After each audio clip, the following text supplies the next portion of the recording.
let's try and get into some of the parliamentary procedure of all this and speak to Maddy Thimont Jack from the Institute for Government. What is really going on here is there's a separation between UK domestic law and European law as set down by the Council last week. Yeah, exactly. So the EU said that they will give the UK a longer extension, not transition, a longer extension of the Article 50 period to the 22nd of May if MPs approve the withdrawal agreement by the end of this week. So far, what we've been having votes on is the withdrawal agreement, the divorce issues, alongside the political declaration, which is about the future relationship. So what the government's trying to do, or it is doing tomorrow, is holding a vote exclusively on the withdrawal agreement and then hoping to sort of try and settle the sort of disputes over the future relationship sort of in the next couple of weeks, I presume. I was looking at that Withdrawal Act today. There is a line in it which says both the two parts of the deal have to be ratified. If they're not going to ratify a political declaration because they can't come to an agreement, they can't coalesce around a future way forward, they would have to change the law and reflect that in the Withdrawal Act. Yeah, so you have to approve both to ratify the withdrawal agreement because it's a legal treaty. The political declaration is just a sort of political statement.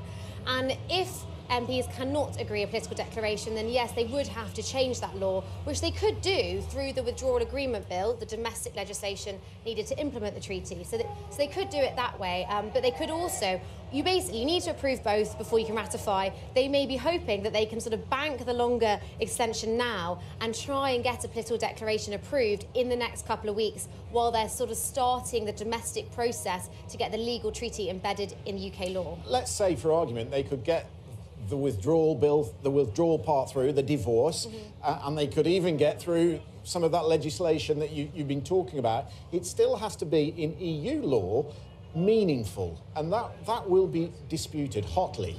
But I think that the challenge is that, you know, we can agree what's in the divorce aspects, but there is a problem of if we cannot agree where we're trying to get to with the future relationship, because even if you sort of manage to wrap it all up, say we don't need to approve a political declaration here, it's all fine, we've got the legal stuff, the divorce stuff wrapped up, there's a big question about where we're going next. And, you know, once we've got the withdrawal agreement sorted, we're going to have to move on to the next phase of negotiations. And without a political declaration which has the support of the House of Commons, I think it's extremely difficult for the government to try and make any sort of progress on the next phase of negotiations if the EU know they cannot bring Parliament along with it. We are all, let's face it, feeling our way through the dark here because this is unprecedented and people are trying to get to grips with the law. Damien had a really good stab at explaining what might happen if there was no agreement on the future relationship. Is it your understanding that if it was passed tomorrow and if they could get the Act through, we would at least get that 19-month transition? My understanding is you'd get the withdrawal agreement through and that will sort of allow you to have that transition.